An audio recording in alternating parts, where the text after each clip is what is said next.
Bom, no vídeo de hoje nós vamos falar sobre os lipídios. Os lipídios são compostos orgânicos que são formados basicamente por ácidos graxos e um álcool. Essa é a composição básica dos lipídios.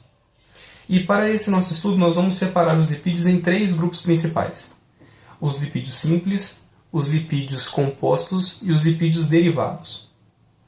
Os simples vão ter essa formulação básica de ácidos graxos mais um álcool. E eu subdividi em dois grupos principais: os glicerídeos e os cerídeos. Os glicerídeos vão ter, novamente aqui, ácido graxo, só que vai ter um álcool muito importante formando, que é o álcool glicerol. Eu peguei aqui um exemplo, que é o seguinte. Peguei aqui 3 ácidos graxos e a molécula do glicerol. Essa aqui, então, é a molécula do glicerol. Mas vocês devem estar se perguntando, o que é um ácido graxo? O ácido graxo nada mais é do que uma longa cadeia carbônica que apresenta em uma de suas extremidades a função orgânica ácido carboxílico. Que função orgânica é essa? Ela é representada por isso daqui. Olha. Ela vai ser um C, um carbono, ligando duplamente a um oxigênio e ligando a uma hidroxila. Aqui nós temos um ácido carboxílico. Aqui eu separei então 3 ácidos graxos com suas cadeias carbônicas denominadas R1, R2 e R3. Agora, como que esses ácidos graxos vão se fundir ao glicerol? Vão se fundir através de uma síntese por desidratação. O que é a síntese por desidratação? Ela é a formação de uma ligação química através da liberação de uma molécula de água. Então aqui nós vamos ter a formação dessa ligação química. E como nós vamos ter 3 ligações químicas formando, nós vamos ter a liberação de 3 moléculas de água. Como aqui nós estamos, nesse exemplo, lidando com 3 ácidos graxos fundindo-se ao glicerol, temos aqui então a formação de um triglicerídeo.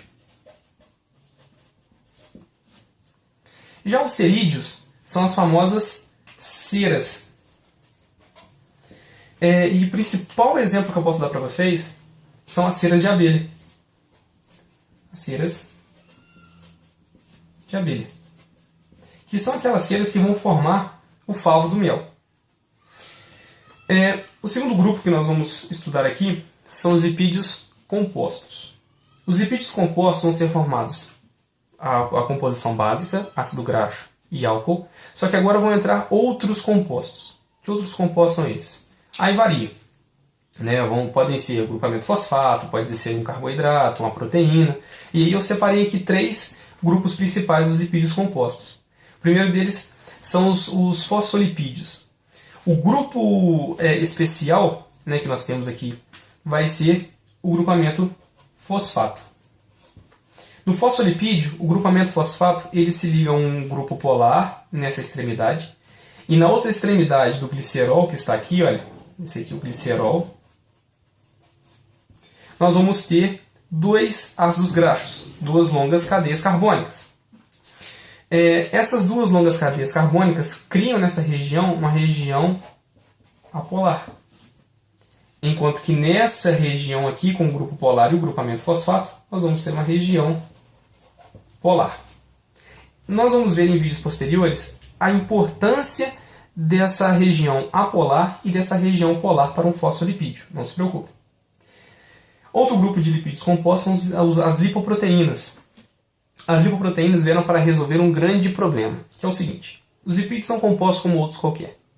Precisam ser transportados ao longo do corpo. E a principal via de transporte do organismo é o sangue. Só que tem um problema. Os lipídios são as famosas gorduras. E as gorduras não se dissolvem em água. E a água, por sua vez, é o principal componente do sangue. Então, como que eu vou transportar os lipídios pelo sangue sendo que os lipídios não se misturam na água. E aí entram as lipoproteínas. As lipoproteínas são uma junção de lipídios e complexos proteicos. Os maiores exemplos aqui são o HDL e o LDL. O HDL ele é conhecido como o bom colesterol. E o que ele faz? Ele vai pegar o colesterol dos tecidos e do sangue e vai transportá-lo ao fígado, onde serão quebrados. Já o LDL, e desculpe se eu esqueci de uma coisa, o HDL ele é uma lipoproteína de alta densidade. Já o LDL é conhecido como mau colesterol. E é uma lipoproteína de baixa densidade. E o que ele vai fazer? Ele vai fazer o oposto do HDL. Ele vai pegar o colesterol do fígado e vai transportá-lo aos tecidos. E aí que está o problema. Porque ao longo desse transporte aqui, desde o fígado até os tecidos, esse colesterol ele passa pelo sangue. E aí que está. Esse colesterol ele pode se acumular, pode grudar nas paredes internas dos vasos sanguíneos. Então aqui está o nosso colesterol se grudando nas paredes internas dos vasos sanguíneos. E esse espaço aqui acaba ficando menor para o fluxo de sangue. E isso então aumenta a pressão nesse ponto. Aumentando a pressão nesse ponto aqui por conta do fluxo de sangue e o menor espaço por conta do acúmulo de gordura no interior do vaso sanguíneo, nós podemos ter o desenvolvimento da chamada aterosclerose. Bom, outro grupo aqui são os glicolipídios. Os glicolipídios vão ser uma junção entre lipídios e os carboidratos, os glicídios. O principal exemplo que eu posso dar para vocês aqui vai ser a bainha de mielina. A bainha de mielina ela serve para dar isolamento elétrico para os nossos neurônios. O terceiro e último grupo que eu separei aqui de lipídios são os lipídios derivados. E o próprio nome já diz. Eles derivam de algum outro lipídio. Por exemplo, testosterona, cortisol e sais biliares são lipídios que derivam de outro lipídio, que é o colesterol. Agora, que funções esses lipídios vão desencadear no nosso organismo, vão desempenhar no nosso organismo? E aí, os lipídios apresentam N funções. Só que eu separei aqui 6 principais funções. A primeira função é a função energética. Os lipídios são a nossa segunda opção para se obter energia. A nossa primeira opção são os carboidratos, por conta da facilidade de ser quebrados. Depois, nós temos preferência em quebrar lipídios para obter energia. Nós também temos a função estrutural para os lipídios, e aí entram os fosfolipídios, citados anteriormente. Eles vão fazer parte das membranas plasmáticas.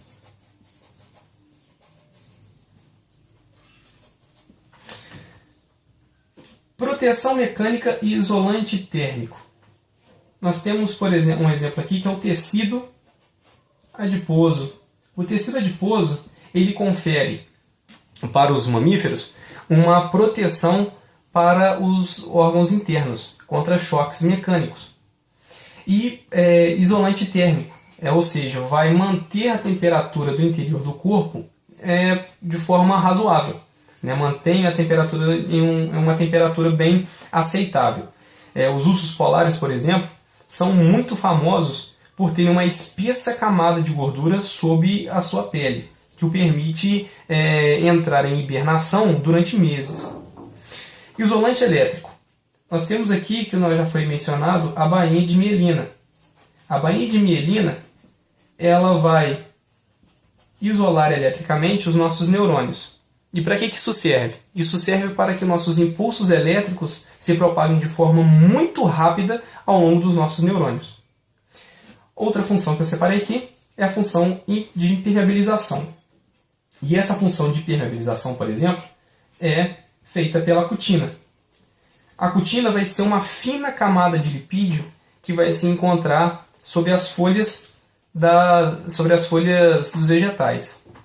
Isso é importante para que os vegetais não percam água em excesso, até porque são pelas folhas onde os vegetais perdem uma grande quantidade de água através do processo de evapotranspiração. Bom, é isso. Qualquer termo ou qualquer processo que vocês não tenham entendido, não fiquem preocupados, porque com certeza serão abordados em vídeos posteriores. No vídeo seguinte, nós vamos ver sobre as proteínas. Obrigado.